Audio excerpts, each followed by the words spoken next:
২০০ আসন পেলেও একক সরকার নয়, আমির খসরু মাহমুদ চৌধুরী।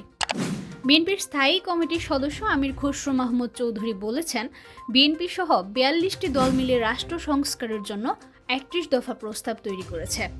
এমনকি ২০০ আসন পেলেও বিএনপি এককভাবে সরকার গঠন করবে না, কারণ ৩১ দফা বাস্তবায়নের জন্য একটি জাতীয় সরকার প্রয়োজন। শনিবার ১১ জানুয়ারি বিকেলে রাজধানীর বনানীতে রাষ্ট্র সংস্কারে ৩১ দফা নিয়ে আয়োজিত এক আলোচনা সভায় প্রধান অতিথির বক্তব্যে তিনি এই কথা বলেন।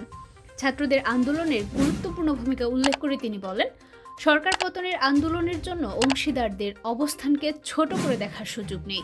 আন্দোলনের কৃতিত্ব নিয়ে যেন বিভেদ তৈরি না হয়, সেদিকে সবাইকে সতর্ক থাকার আহ্বান জানান তিনি। একই সঙ্গে জনগণের অধিকার আদায়ে সবাইকে ঐক্যবদ্ধ থাকারও পরামর্শ দেন তিনি। আমির খসরু আরও বলেন, আমরা কয়েক বছর ধরে রাষ্ট্র কাঠামো সংস্কারের জন্য কাজ করে যাচ্ছি।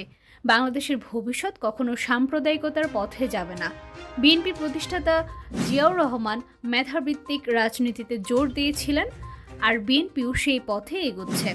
তবে আগামী দিনের বাংলাদেশে তরুণদের অংশগ্রহণ সবচেয়ে গুরুত্বপূর্ণ হয়ে উঠবে। আলোচনা সভায় ঢাকা সহ সারা দেশ থেকে প্রায় ২৫০ বেসরকারি বিশ্ববিদ্যালয়ের শিক্ষার্থী অংশ নেন। অনুষ্ঠানে শিক্ষার্থীদের বিভিন্ন প্রশ্নের উত্তর দেন আলোচকরা।